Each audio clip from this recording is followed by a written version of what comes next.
Welcome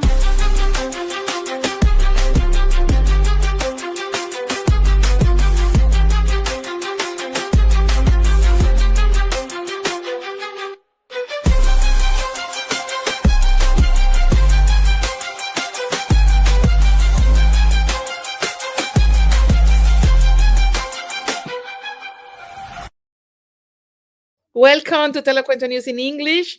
My name is Maria, and I am here in this space that is with accents, flavors, and integration. Today we have a Yolanda Lorgy with us.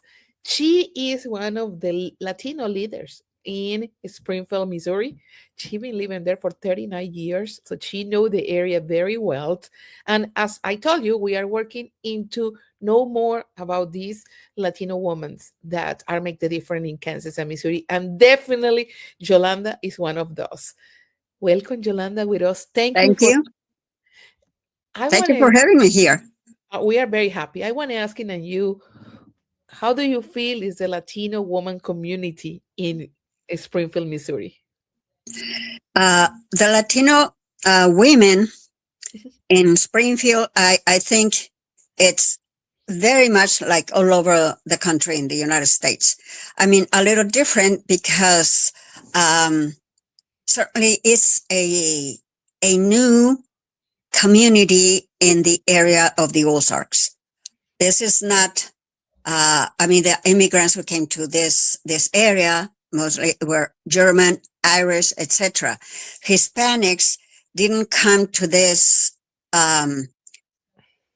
the area of Springfield and around maybe 50 years or so, started coming, because of jobs, because of the industry. There's a lot of hospitals here, universities, and so forth. And then, of course, it came the industry of construction and et cetera, services. And so, but when we started the organization Grupo Latinoamericano, that was 38 years ago, okay? And it started very, very small because the community was very small. But at the same time, it started to grow very fast. And now in Springfield, we have people, I know personally, people from the 20 different countries of Spanish-speaking countries.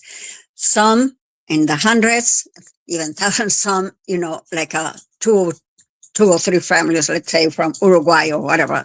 Those countries are very small in population and are not, traditionally immigrate to the United States. But still, we do have people from all over the Spanish-speaking world.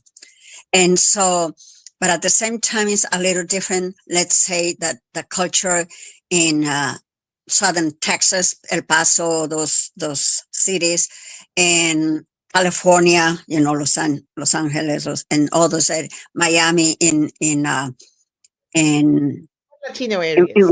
In Florida, that is the majority Cuban and so forth. So sometimes it's, all over the United States, the great majority, of course, of Mexicans came from Mexico or the people that came before them, because as you know, 7 of our states used to belong to Mexico. Yes. Okay. Before that to Spain, of course. So anyway, and that's what the population in Springfield or the area, because we serve the whole area of the Ozarks, not only the city of Springfield, because there's no other organization like ours. There's that serve, maybe a little bit that focus on education or this or that, but like Grupo Latinoamericano, it's a little more encompassing. And as you told me, and I want to explain about your group, because one of the our goal to do this in English is all the time helping our American friends, my American friends, what I call them, to know more about what is going on, what is happening, what Grupo Latinoamericano is doing right now, what is the service that you offer to the community, as you say, that you not only say Springfield, if not all the area around the Ozarks. Our main focus, of course, is education, information orientation, education through classes, English, citizenship preparation classes. We have we have had workshops on, just name it, mental health, physical health, parenting, alcohol use and abuse. I mean, throughout the 38 years, I'm there's always, trying to inform our community their rights, as work rights, and so usually we bring experts on the subjects. If we have workshop on immigration, obviously we bring like immigration lawyers or people from USCIS, who can tell what can be done, what cannot be done, this and that. Immigration has always been an issue, you know, throughout the many years in this country, and now is very much the focus is on, for let's say 30 or 50 years. Another focus is on immigrants from Spanish speaking countries. So there's always that issue. So, and it's an issue that is very much misunderstood with the American public, but even among ourselves. For instance, It's I complicated. it's very complicated and very, immigration laws are the most complicated laws that we have. Plus now they change, if not the laws, the system, what to do, what not to do, and all that. So there's always a need to explain uh, what they entail, and obviously what to do, what not to do, or what can be done, and so forth. So that type of education and information is always present, Yeah. because it's also political. And I always want to ask him something very important. How people can support your organization?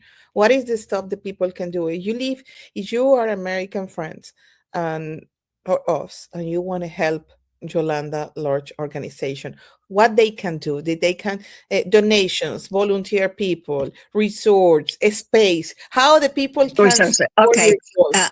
To begin with, the organization is called Grupo Latino Americano, and it's not my organization. We have a board of directors, and I mean, you can say mine because I'm one of the founders and the only one left. I'm very old, and also the one that have had more time. In the organization and then managing the organization. But we have a board of directors. But the way that people can help, because we don't charge for our programs, services, other than the Spanish courses, and so obviously donations, to serve better the community. Right now we have, because of what was happening with immigration issues, with so many deportations, and many times is the breadwinner. So we have had, like free garage sales, in which we give these people, household items, things like that, clothes, clothing. And well, we had one for at the beginning of the school year for school items, for the students, for those children, because they didn't know how to go to those big things that schools organize. And also we have donations to buy groceries and food for these people, the items that they consume more often. And so we need donations like that, and we know the people personally. We don't work from a desk. Okay. I know ever a desk. So it's personally. So we know they called us every time, they arrested someone, they call us, what can be done, to begin with. He's in Greene County Jail. What can be done for family? Had to communicate with them, had to open an account, to get phone calls and so forth. So But it's it's very that basic complicated. It's not easy. This process is very tedious, very and hard, complicated. and And so complicated. everything that you had to explain, all that, for people who had never ever been in jail, who have let's say a clean record, things like that. And then suddenly they are with other inmates in jail. And what do you do? And of course, emotionally, we have had workshops on mental health, because this is creating in families, are creating a lot of anxiety, stress, and even depression. And Yeah. so Carla, that's how we expanded our dance group with for children and the youth, and it's helping so much, to feel happy and stress and all that. So we help them that way, and also what with the basics, food for these Well, people. So that's the way the community, and the can help number, with Yolanda, donations. the time is almost gone.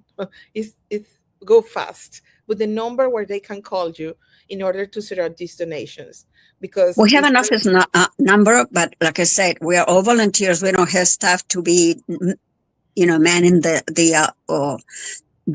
calls or the telephone. I mean, I use it, but my cell phone number will be easier okay. to Go ahead. contact me. Uh, 417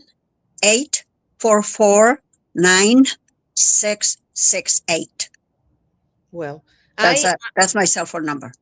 if you want to donate to her organization, there is no her. She have a board of director. She made me clear that part. But for me, I think what she's doing is amazing, and deserve all the help that we can do as a community. And a warning, if you don't find me, if I don't answer, just leave your message, because I work at the federal prison, from 8 a.m. to 1 p.m. From Monday to Friday. So inside the facilities, we cannot bring our cell phone numbers. Our cell phones. And So so, again, if I don't answer, just leave a message. here we go. Very important warning so you can help Yolanda. Yolanda, we are very proud of you. We are very proud of every Latina woman that we are being to connect, and we want to raise your voice and the people see your face because I am personally see all the time the work that she is doing online, and be able to be with you is an honor, and we wanted Same to here. say thank you for I'm everything very, you have I'm for very you. glad you guys are doing this also, this type Well, of communication. we are leaving and see you next time.